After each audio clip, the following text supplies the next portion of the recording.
think about it every day.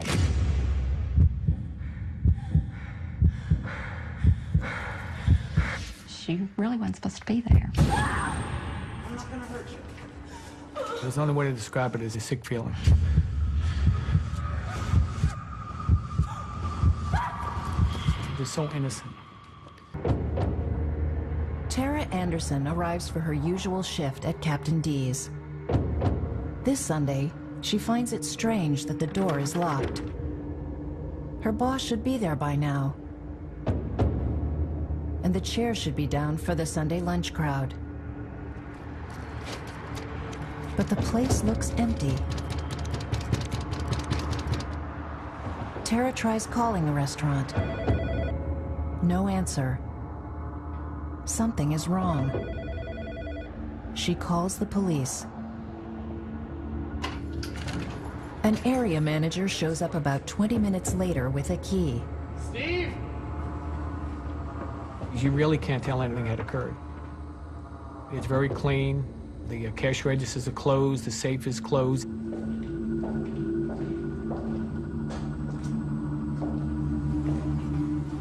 Lunch prep is underway. But where is everyone? The manager makes his way to the back of the restaurant.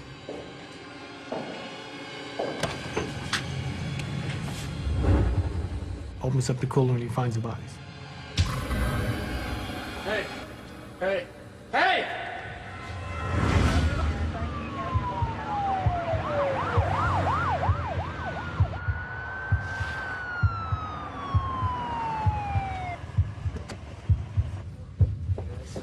It's an unbelievable scene.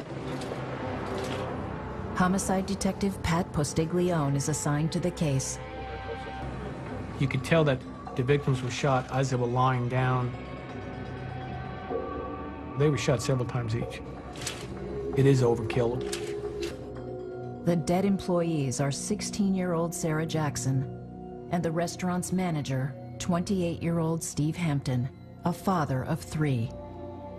Steve was a dad, happily married, having a good life, and a good career, apparently, at Captain D's. Sarah had been working at the restaurant for 8 months.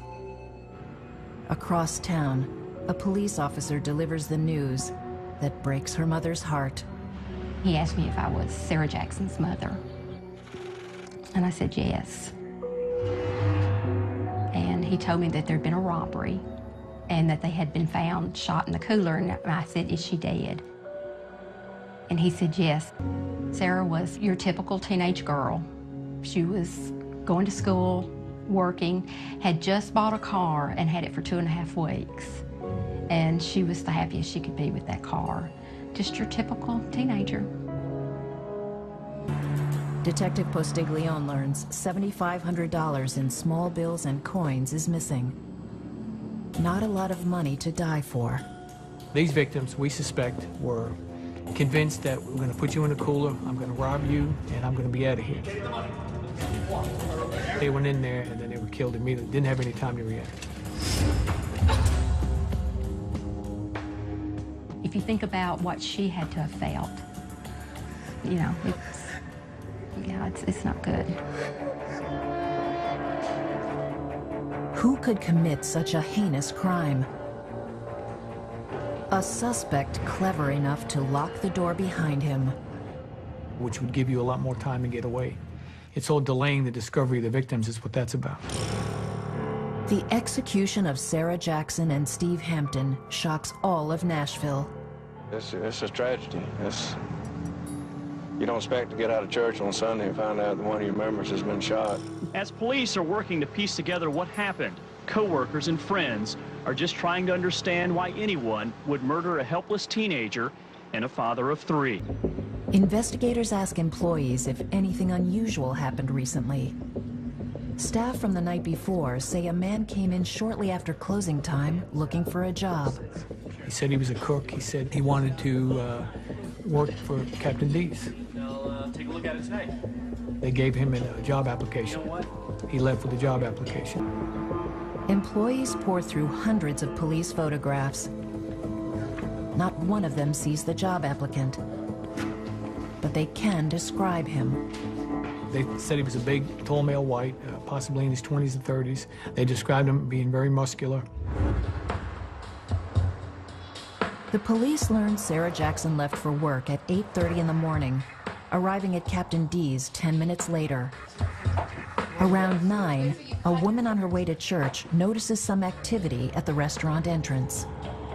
She remembers seeing Steve Hampton standing there, holding the door with his foot, speaking to a tall male who had a white piece of paper in his hand. Oh, yes, for sure. Good morning. The man she describes matches the man applying for the job the night before. Another witness sees that same man leaving the restaurant at 9:20. That means at 9 o'clock, Steve Hampton was alive. 20 minutes later, he was dead. I'm not gonna hurt you. We suspected that the person that came in the night before is the same person that came the following day and killed Steve and Sarah. If robbery is the motive, why execute two innocent young people? A disturbing possibility emerges. The person that committed this type of crime is somewhat of a psychopath, was bent on killing his witnesses. Police soon get another break. This time from a man picking up cans on a highway 11 miles from the crime scene. He had found some items that belonged to Steve Hampton. It's a one in a million as far as we're concerned, because typically when people are walking along the highway, they find something, they don't even call the police. That's unusual. Steve's wife tells police he had $600 in his wallet the morning he was killed, money to pay their rent. The killer stole the cash, but tossed out his ID and credit cards. We did recover a partial fingerprint on one of the cards. They knew it wasn't Mr. Hampton's print, so that was the best lead they had. The print is entered into a regional database. In the event this person had been arrested in that state, we'd hopefully get a hit on it. Didn't get any hits on it. Detective Postiglione starts putting in long days. We were really hot and heavy on this. There's different people that we're looking at.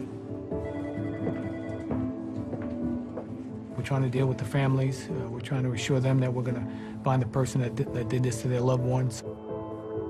I talk to Pat almost every day, and him talking to me made me feel better.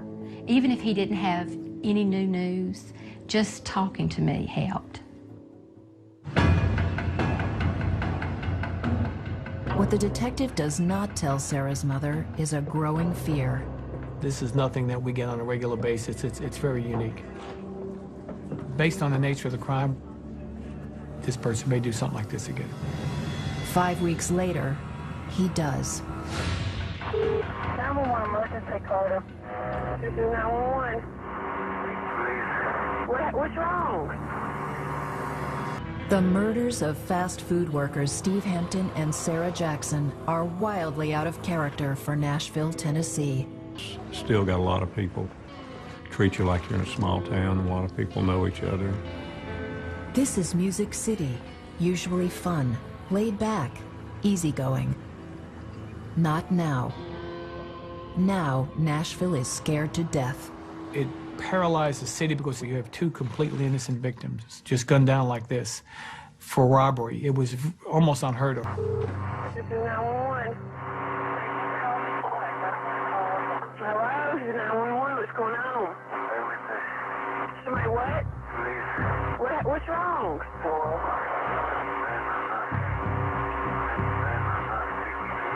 You do not speak English? Are you hurt?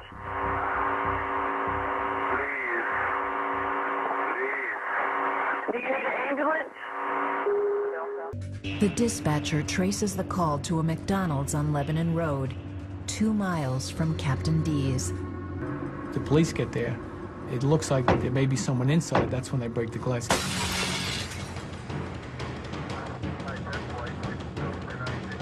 The scene at McDonald's was extremely bloody because we had multiple victims. Amid the carnage, a twitch. One victim is alive. They rush him to the hospital. The killer made off with $2,300, a lot of it in coins. The same M.O. as Captain D's.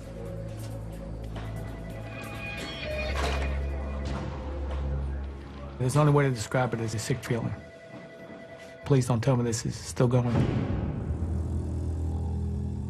The victims are 17-year-old Andrea Brown, 23-year-old Robert Sewell, 27-year-old Ronald Santiago, the manager. Jose Gonzalez, the man who made the 911 call, is 30.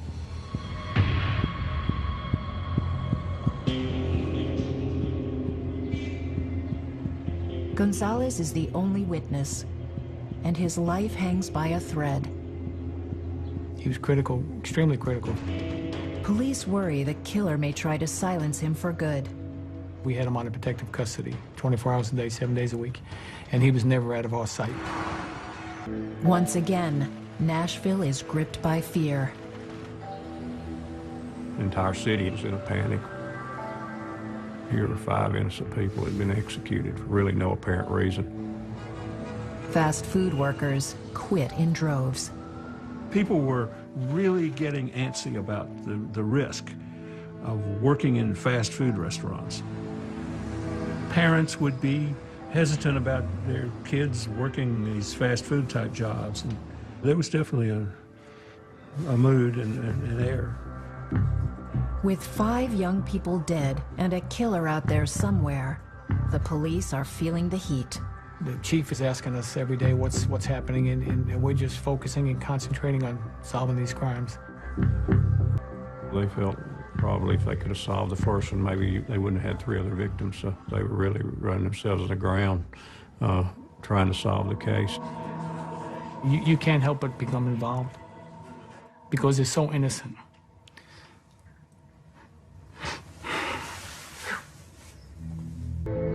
2 weeks go by with no solid leads.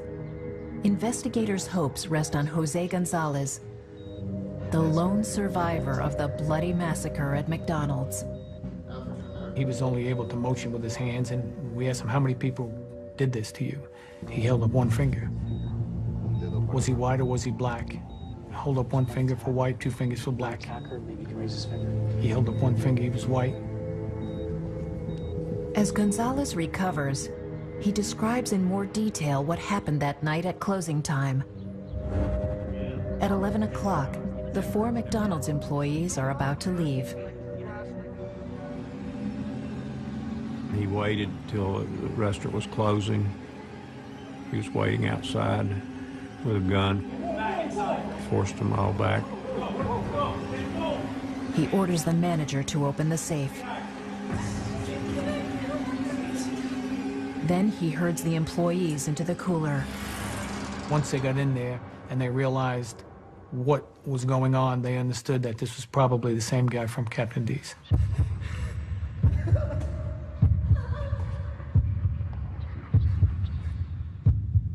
He'd fired 6 times. He shot each victim in the head twice. By the time he got to Mr. Gonzalez, he ran out of ammunition, and at that time, before he could reload, Mr. Gonzalez jumped up.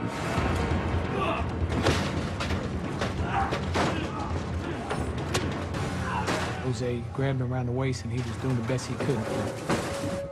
The suspect was stabbing him up in the neck area, this way, in the back of the neck, shoulder area, stabbing him straight in and in the back. Thought he killed him and left him for dead. One problem for the detectives. Gonzalez's description of the killer doesn't match the sketch of the Captain D suspect. Does that mean there could be 2 killers? We had nothing to physically link the 2 scenes together other than they were similar in nature. Detective Postiglione's gut tells him they're looking for one man. We have 2 restaurants that are approximately 2.2 miles apart, where you have somebody go in and rob and kill everybody inside. We felt that it was very likely to happen again. With almost 500 fast food outlets in Nashville, anticipating where the killer will strike next is like looking for a needle in a haystack. They put surveillance on as many as they can.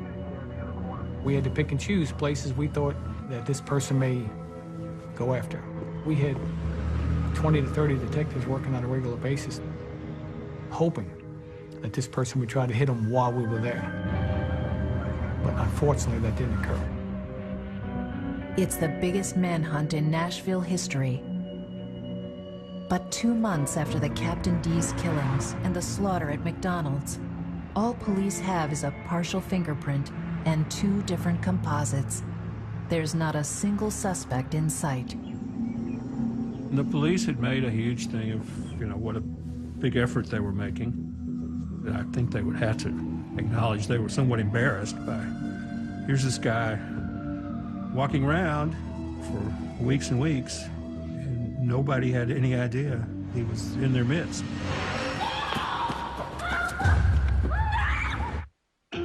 It's been over 2 months since the fast food killing started. 5 people are dead. Fear grips the city of Nashville, and a police force struggles to find a phantom killer. It was really, really high-intensity pressure from everybody. It's almost closing time at Baskin-Robbins in Clarksville, an hour's drive outside of Nashville. 16-year-old Michelle Mays and 21-year-old Angela Holmes are finishing up.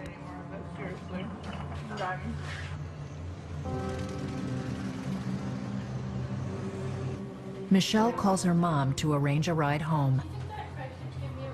I told her brother was going to come pick her up, and she asked me to make her potato soup. I remember the conversation always. She said, please, Mom, please, I'm hungry. And I said, well, we'll see. And she says, okay, I've got to go. Somebody came in. And I said, okay, I love you. And she says, I love you. 10 minutes later, Michelle's brother, Craig, arrives to pick her up. He waits. He called me and said, something's weird. He said, the lights are on, and I don't see anybody cleaning. Craig looks inside. No sign of his sister. No sign of Angela. No sign of anyone. He calls 911. We knew something was wrong. The only thing you're thinking about is, where are my girls? Where are the girls, and why are they not here? 20 minutes later, Clarksville police arrive at the Baskin-Robbins. There were no signs of any struggle inside the building, no tables turned over. The safe had been open, and there was no money in the safe. The teal drawers, they were open, and money was gone. Obviously, we've got a robbery here. The girls not being there and us not being aware of where they are, they've been kidnapped, they're gone. You just don't know what to think. You want to hope for the best. They're going to be brought back, and you're going to hug them and, never let them leave your side again. So many things run through your mind. Local media jump on the story. It appears that these people were doing their routine jobs of closing the business down, and now they're not there. So from the sky and on the ground, they began an all-out search at daybreak for the 2 missing Baskin-Robbins employees. This morning, we're going to saturate this area from Warfield Boulevard all the way into town. We just waited and just waiting and praying and hoping that something would happen. Next morning, 3 miles away, a man is out for a stroll. Reports to a park ranger at Dunbar Cave State Park that he has found a body in the shallow part of the lake. Police, I'm down at Dunbar State Park. I was getting ready for work and I had the news on. And as soon as I heard it, I felt like in my gut that this may be connected.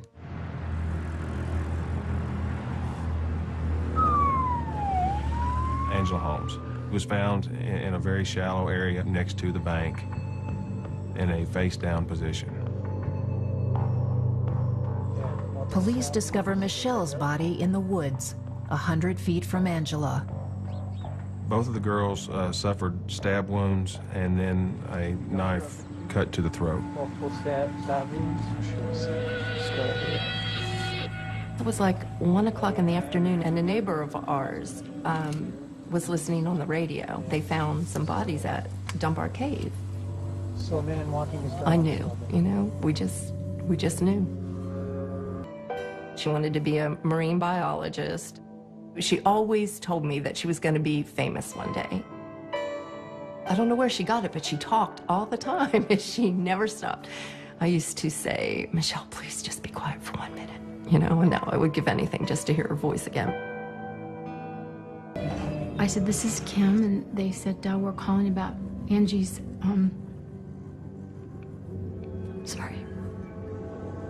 murder. That was the first time I'd heard that word, and so that was really, really difficult. Angie was gone. Angela was married with a young child. She was going to nursing school and working part-time. She was the overachiever, typical first child. She was so intelligent. She graduated seventh in her class, and she was their class president. She was very popular. She was a good girl. The coroner determines that both women were viciously attacked. Michelle had 14 stab wounds. Angela was almost decapitated. What I saw with those two ladies was definitely overkill. Yeah. Same MO. It was pretty obvious that it was the same person that had struck again. 7 people, all fast food workers, all murdered in the past 10 weeks. The brutality of the killings forces Detective Postiglione to a chilling conclusion. Maybe it was more than just a robbery. Maybe he was now enjoying the killing too. Is it scary? Yes, it's scary. If you have these types of crimes from Nashville to Clarksville, where are they going to go next? Police set up a tip line. One woman says she saw a red car at the ice cream shop at closing time. Another witness reports seeing a similar car at Dunbar State Park a half hour later. This red car just kept surfacing. So that red car to us was at least something. It was one of the more significant things that we had was, who is the owner of this red car? Clarksville police set up roadblocks. Does anyone know who owns the car? Thousands of cars were stopped. Did any of that generate anything? No. The Nashville area is on edge. The police under the gun, helpless. Nothing is panning out, and the questions on everyone's mind: where is he? Who is he? And when will he strike again? A quiet Sunday night in Nashville. Mitch Roberts, a manager at a Shoney's restaurant, is relaxing at home with his family. My son was filming our pet golden retriever. We were going to have to put him down.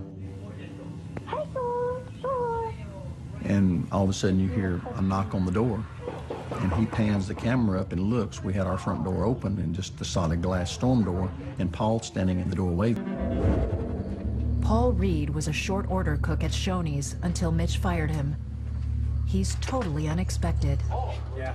What are you doing here? Well, I know it's late. Proceeded to tell me that he'd like to get his job back, and that's why he stopped by to see if I would rehire him. He was looking for work. I had a little bit of funny feeling about it. I'm really desperate, Mr. Roberts. My wife said, this guy's creepy. Something's wrong. Get rid of him. So I told him I would basically try to work with him, but I would do that tomorrow. So I let him out on the front porch, and that's when he told me he had proof that people were stealing from Shoney's, and he could prove it to me. He had it in the trunk of his car, and he wanted me to come see. He opened the trunk and showed me the steaks that I recognized immediately as prepackaged steaks from Shoney's.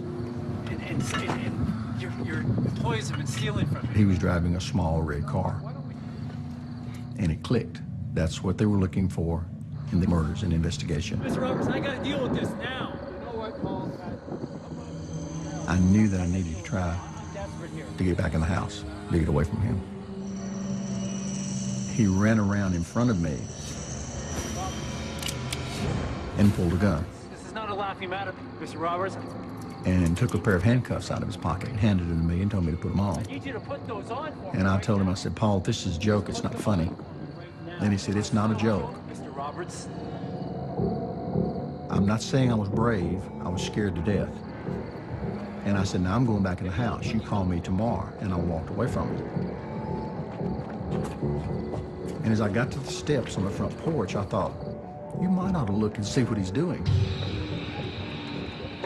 So I looked around, and he had switched and put the gun in his one hand and had a knife about 10 inches long in the other. And I looked back at him, I said, Paul, I don't want to hurt you, and I don't think you want to hurt me. Put that up. So as I turned back away from him, I'm not ashamed to tell you, I said, Lord, tell me what to do, because I'm going to fight him on the porch. He's not getting back in the house to my family. He didn't expect me to wheel and turn and hit him with my fist in the chest. And as I backed him up, his eyes got real big. It's a miracle he didn't shoot me. And I held the door, and he pulled on it 3 times, trying to get in. And I screamed to my wife, hand me the gun, it's laying right there. It's laying right there. Paul bought the bluff. The gun! Hand me the gun! There was no gun there. Hand me the gun, it's laying right there. And he ran. And I got the storm door locked, the front door pushed to and locked. He got in his car and he left. I called the police. I'm lucky. Just by the grace of God, I'm here today talking to you. Because he didn't mean for me to be.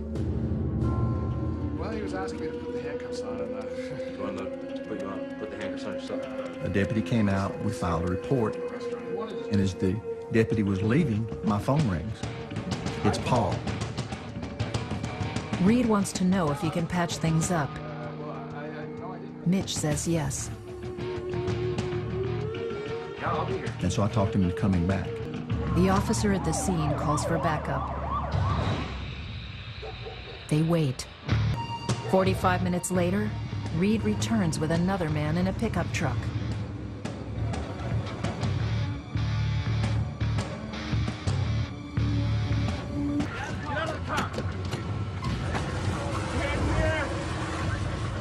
Reed is charged with the attempted kidnapping of his former boss.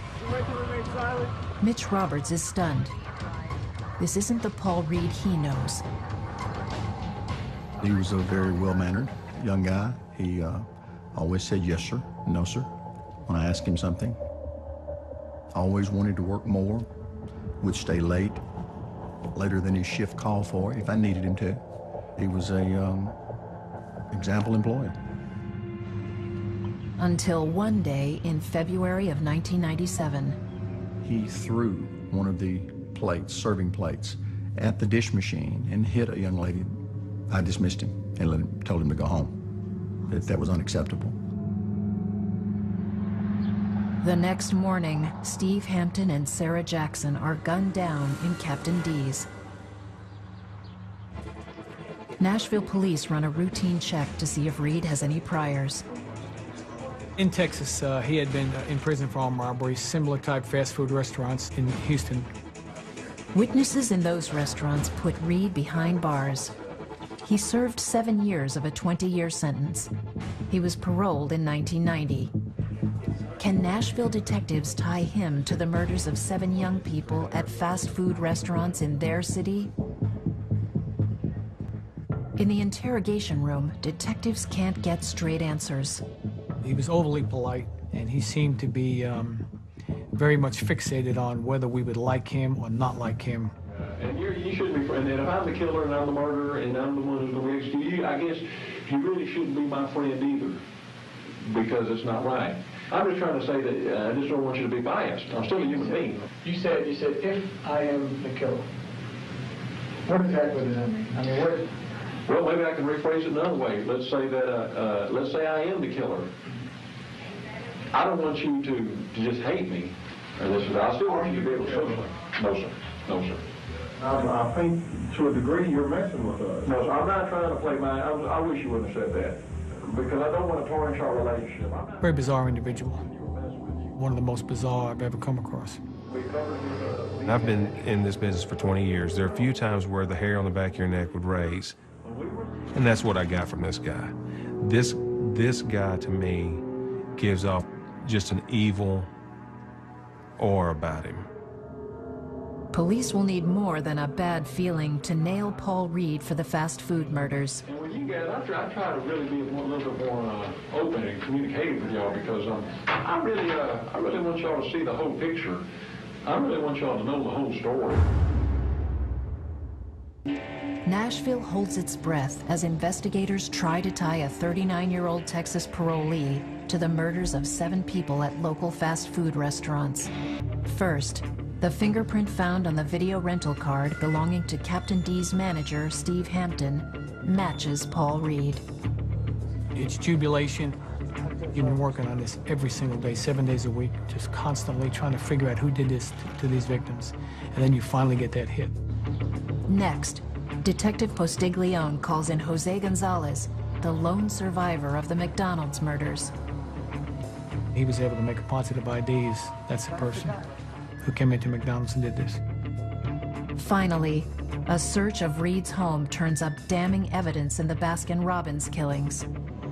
We were able to locate blood from both victims in Clarksville on one pair of shoes, so that pretty much connected him to Clarksville as well, so he was connected to all 3. Pat called and he said, we got him.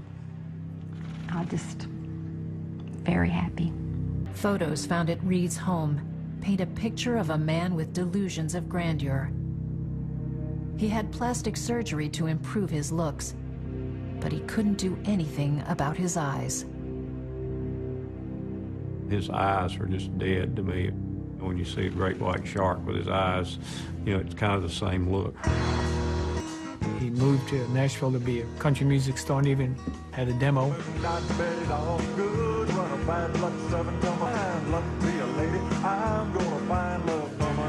He's damaged in some way. God knows as he's self-deluded. There are a lot of bad demo tapes, that have been made, but this one was just incredible. You think, how could this guy think that he was a singer? Paul Reed is charged with 7 murders. As the trial opens, Reed pleads not guilty. The prosecution outlines Reed's sadistic rampage beginning on February 16, 1997, the day after he was fired from his job at Shoney's. You convinced the person at Captain D's to open the door just so I can give you this job application. He was very disarming. I think he learned his lesson not to leave witnesses alive when he did his armed robbery and went to prison in Texas. 5 weeks later, he hits McDonald's. Stepped out of the shadows with a gun. It's gonna be okay. Let's go back inside the restaurant. I'm just gonna rob everybody and I'll be gone. He was able to convince you that he was not gonna hurt you. And then as soon as you gave in, you were dead.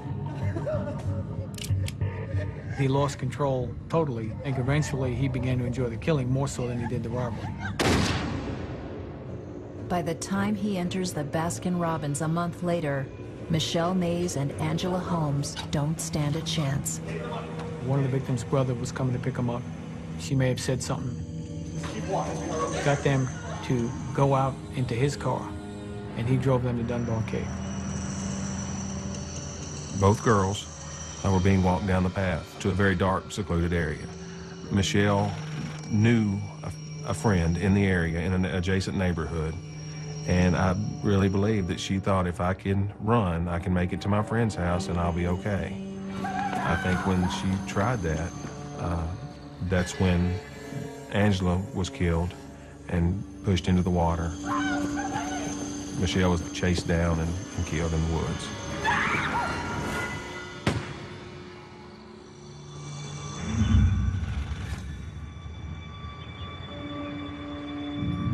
In separate trials, Paul Reed is found guilty of all 7 murders.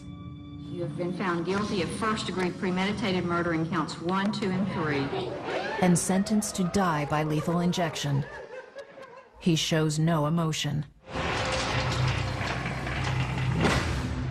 Reed is still on death row, still appealing, still singing the song of an innocent man wrongly convicted. I did not commit these nefarious homicides. Now, you can believe otherwise. You can believe with the district attorney. But I did not commit these nefarious homicides. Whether Reed is ever executed, 7 families are left without their child. Nothing is ever over for them. Steve Hampton was my son. He was the only child I could ever have. I raised him totally by myself, so he was my heart. He was my life. He was what I lived for. He was what I worked for. You never have closure. I mean, it's always there. Our child will always be gone on this earth. We will never see her again here. And we have to get used to that. We have to know that. We do know that we're going to see her again. She's just living in a much better place than we are, that's for sure. And that's how we get through it. She's complete. She's back home where she started, and she's complete. And I just kind of leave it there. This was in her backpack. Pat gave it to me. I've worn it ever since. I think of all she missed. You know, she didn't get to go to her junior prom. She didn't graduate from high school, college, get married, have children. And I miss that for her. You never get over these cases. Sometimes you do what you can to try to limit your emotions, but when you're dealing with victims like 15 years later,